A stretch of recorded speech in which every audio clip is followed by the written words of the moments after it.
Welcome back to Community Conversations. I'm your host, Steve Mantis, and my guest, Raph Shay with Ecosuperior.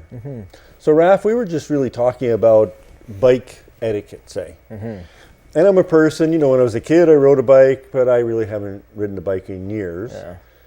So, I don't really see the relationship between cars and bikes from a bike, rider perspective. What can I learn? How can I be a better driver and be more considerate of people riding bikes? What are some of the tips that I should do or look out for? Yeah, I think ultimately our long-term vision is that cycling education becomes either part of the school curriculum or part of driving school, because everybody needs to learn how to share the road a lot better. But from the driver's perspective, I think just respecting the fact that cyclists should be on the road. And in many cases, what we try to teach people is don't ride too wide, just try to ride one after the other. That way, if a car wants to pass you, then it's more courteous to the car driver and you won't end up in those tense situations. But what we really try to teach people is to have a meter, so about the length of your arm, where the shoulder or the side of the road is, and a meter away from that is where the cyclist really should be riding. Because one of the big principles is being predictable. If you're predictable as a cyclist, then the driver's going to be way more calm and everybody's going to be a lot happier. And we're going to avoid those situations where accidents can happen. So by having that 1 meter, the cyclists won't start swerving in and out of traffic or around cars that are parked, or those little pieces of gravel or the sewer grates. That are really not pleasant when you're on a bicycle. And by having that straight line and avoiding that zigzag and just keeping that 1 meter distance, then it becomes really easy for a car to give you space as a cyclist and just pass the cyclist in a safe manner. And ultimately a lot of the roads, if they're too narrow, then the cyclist, we do encourage, has to take the whole lane. Otherwise they're going to get squeezed into that dangerous zone. And they lose that predictability for the drivers around them, and they have to swerve in and out.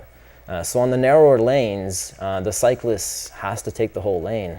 Not right in the middle, because we always want to leave the car an opportunity to pass if the opportunity arises. But yeah, that I think is one of the big things. We're all learning through this process, and just being patient with everybody. And I know myself, I'm really scared of hitting someone on a bicycle, because oh my gosh, I got this huge big thing and it's really going to hurt them. Yeah. So I don't know if I overcompensate, but I always slow down and go, oh my gosh, and I got to move around them, and I oftentimes move into the other lane a little bit to go around. I'm not sure if I'm doing the right thing either as a driver. Maybe I'm creating a hazard. I don't know. That's a good question. Maybe we need to talk more about this stuff with the driving schools. But thank you for being cautious. I think cyclists appreciate that. And as cyclists become more courteous and start to learn the rules of the road too, then it'll make it easier for you to navigate around those cyclists. And how's it working in terms of our infrastructure? We now have bike lanes on a number of our streets. And I drive down the street and kind of go, okay, I got to stay out of that bike lane. Yeah. There's no one in it. Yeah. I can't see anybody. Do I really have to stay out of that bike lane? How does that work? Yeah, you should definitely stay out of the bike lane. And in general, it's pretty easy. You're just driving and there's still plenty of space for the car. Where it gets a little trickier is when you're going to start to try to do a right-hand turn over a bike lane. Or there's a cyclist trying to do a left-hand turn. How do you swerve to the right of them? Hopefully the cyclist is signaling correctly and communicating with the drivers in an appropriate manner. So that's where, it's really important for the cyclist to stay out of the blind spot of the driver, especially at a red light. Cyclists that come and squeeze on the right of cars. It's really fun to pass all the cars that are parked, but it's really dangerous. So cyclists should try to avoid that one. And then that way, if you're not in the blind spot, then it becomes really easy for the car to see you and to try to avoid, or to make sure that there's no accidents as they turn right over that bike lane. That's one of the big ones. There's so many different scenarios. In the courses that we do, we go through a whole bunch of different scenarios with our little toy bikes and toy cars to try to really get people to learn how to navigate those situations.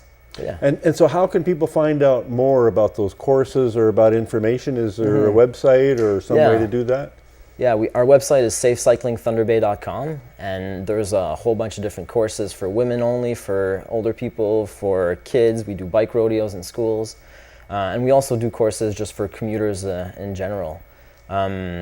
We also have new this year a build your own option, so people can, if the courses that are there don't fit for them, they can try to build your own, and then we're, as a small, nimble organization, we'll try to make it happen. We've got a great core group of instructors in Thunder Bay that we rely on a lot.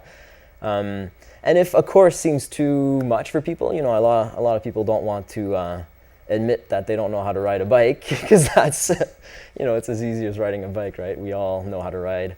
Then we do some more fun discovery rides. So every other week we choose a different neighborhood and we just go for a leisurely ride to learn about the secondary roads and the best bike trails in town.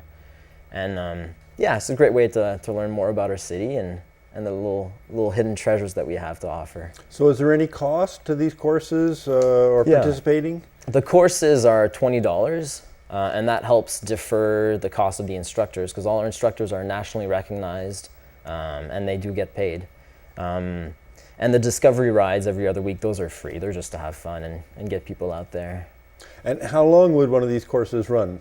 Our courses are generally 4 hours. Okay. But in the build your own options, we can switch it around, as short as an hour and a half. That's usually what we do with the kids for the bike rodeos. And then we can do way more extensive too. Right now we're talking about getting another instructor course started for the summer.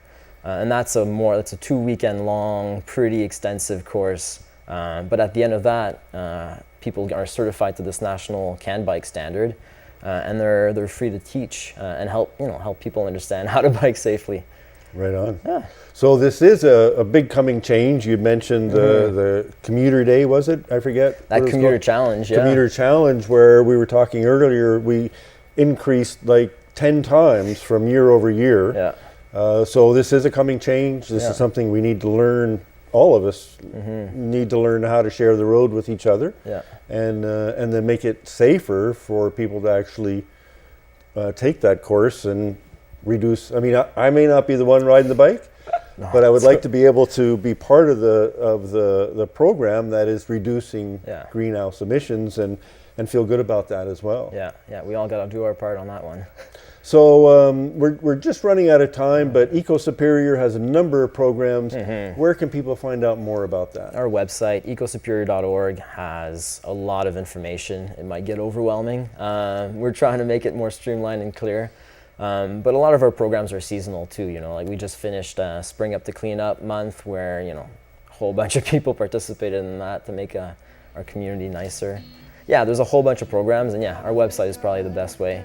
Or just stop on by. We've got a little reception storefront area, and always glad to talk to people. So that's on the corner of Red River and High Street? Yeah. Or Hill Street.